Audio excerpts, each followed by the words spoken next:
3, 2, 1. Bismillahirrahmanirrahim. Assalamualaikum warahmatullahi wabarakatuh. This is our study club, Race Study Club, together for better future.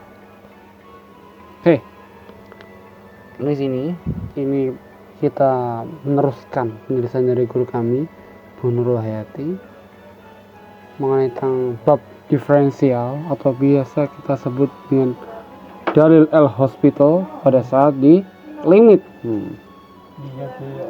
Untuk diferensial ada beberapa yang perlu di review kembali. Mari kita review bentar. Diferensial L-Hospital itu terdiri dari beberapa formula yang perlu kita pahami. Kenapa kok bisa berhubungan dengan limit, terus kok hubungannya sama lintasan dan sebagainya. Oke, untuk yang pertama kita review dikit. Ada suatu garis, satu persamaan garis, itu ada X sama X plus H. Kita deketin. Cara pendekatannya dengan limit pendekatan. Maka timbul rumus limit delta X mendekati 0, Fx plus H min Fx per H itu. Jika pakai notasi d per dx, df per dx untuk f aksen x, y aksen x sama gradien juga. Kenapa dikatakan gradien? Karena tadi y per x gitu. Dan juga gradien sama dengan tangan alfa kalau ada sudutnya, tangan alfa karena y per x. Ada lagi lintasan r turun ke v, turun menjadi a. Jadi satu lintasan turun menjadi kecepatan, turun menjadi percepatan. Gitu. Lanjut, ini adalah contoh-contohnya. Fx 12x kuadrat plus 5x ketemu jadi 24x plus 5. Kita bahas di pertemuan sebelumnya. Nah, kesimpulannya adalah ax pangkat n itu anx n min 1. Jadi pangkat diturunin ketemu dengan koefisien, lalu n nya kurangi 1. Nah, rumus-rumus diferensial ada beberapa, udah kita bahas. Ada yang itu, terus yang ada rumus penjumlahan, ada pengurangan, lalu ada formula perkalian dan juga formula turunan dari penjumlahan. Ya, untuk yang sekarang kita bahas fungsi naik dan fungsi turun. Mengingatkan bahwa di dunia ini ada kalanya kita naik dan ada kalanya kita turun. Maka dari itu, ingat, la in syakartum azidanakum wa la in kafartum inna adzabi lasyadid. Jadi apa? Selalu bersyukur agar nikmatnya itu lebih gitu. Alright you guys, time to set sail. Oke, kita masukin dengan fungsi naik dan fungsi turun. Ada sketsa grafik pertama, gambar 1 dan gambar 2. Diketahui kalau Y untuk gambar 1. Gambar 1 yang mana? Oke, gambar 1 yang ini. Gambar 1. Diketahui ada suatu garis berwarna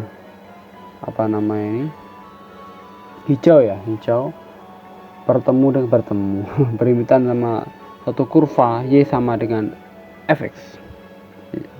Nah, ini dikatakan fungsi naik atau fungsi positif ya, fungsi naik ya. Kenapa kok fungsi naik? Kalau kita pakai cara biasa, kita lihat ini garisnya mengarah kemana. Coba kita arahkan kepala kita, samain kayak di garis. Nah, maka ketemu bahwa ini adalah arah ke kanan gitu. Arah ke kanan. Kalau arah kanan maka gradien positif. Karena gradien positif, maka dari itu ini adalah fungsi naik. Itu kalau cara biasa ya kan. Kurang menarik. Kita dorong kalau gitu. Oke. Bagaimana dengan syarat-syaratnya? Kok bisa menjadi fungsi naik? Gitu. Ya. Kita tahu di sini ada syarat. Nah, di sini kita ada X1 X1 itu besarnya kurang dari X2, ya kan? Besar X2 sak pole kan? Maka kalau kita substitusikan ke satu fungsi fx, maka berlaku fx1 itu kurang dari fx2 lah, seperti ini. Paham ya? Itu. Maka yang ini yang kita pakai adalah f aksen x lebih dari 0, itu dikatakan fungsi naik. Intinya apa? F aksen itu kan sama dengan gradien toh, maka gradien lebih dari 0 atau gradien positif itu dikatakan fungsi naik. Oh, ya kan? Naik mana? Naik ke puncak gunung.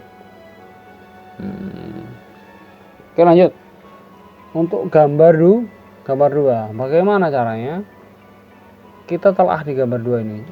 Sama cara, sama banget, sama. Oke, kita lihat pakai cara biasa. Arahkan wajah kita sesuai dengan arah garisnya. Arah garis mengarah ke kiri. Ingat, ke kiri berarti negatif. Maka gradiennya itu negatif. Kalau gradien negatif, karena gradien itu kurang dari 0 berarti ya, maka f aksen kan gradien sama dengan f aksen atau turunan. F aksen x itu negatif atau kurang dari 0. Maka itu dikatakan fungsi itu turun.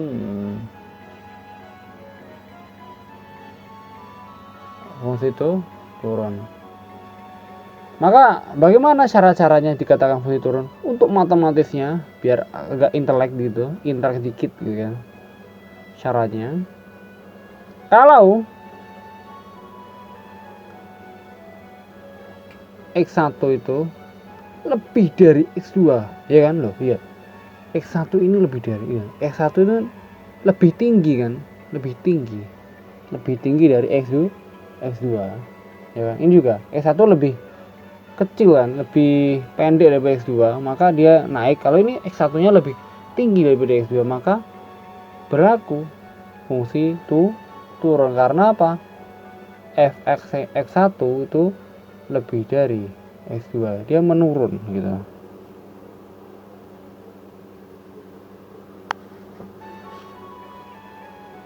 Paham ya? Salah, sorry. Bukan ini kebalik. Oh, maaf. Salah. X1 kurang dari X2, ini kan. Nah, tapi kalau kita masukkan X1 itu lebih dari fx2, ya kan? Lebih tinggi mana toh, ya kan? Jadi kan fx1 ini kan lebih tinggi daripada fx2 karena tingginya urusan sama y ya, apa grafik yang y, garis yang y, yang vertikal yang berdiri, maka dia turun, grafiknya malah turun nih, threadnya. Maka kita kesimpulannya f aksen adalah salah.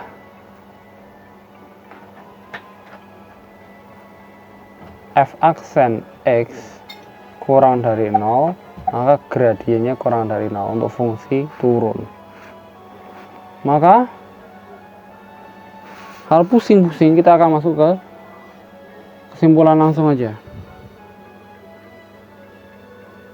Kesimpulan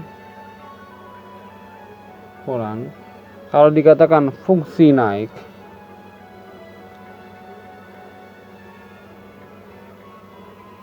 syarat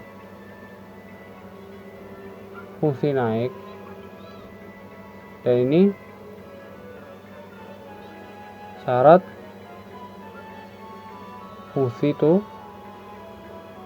turun. Apa syaratnya?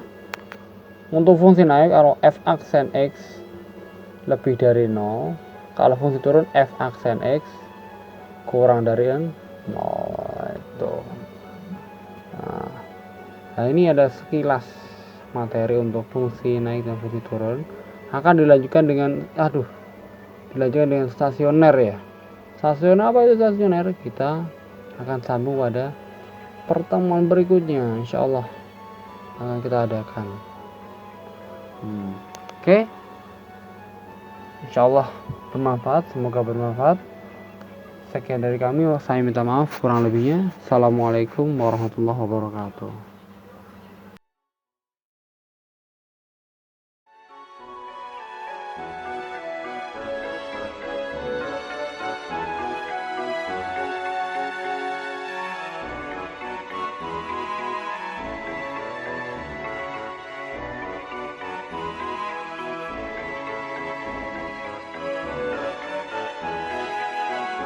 Like, comment, dan subscribe. Bye-bye. Kayak siapa? Terima kasih. Terima kasih. Dadah.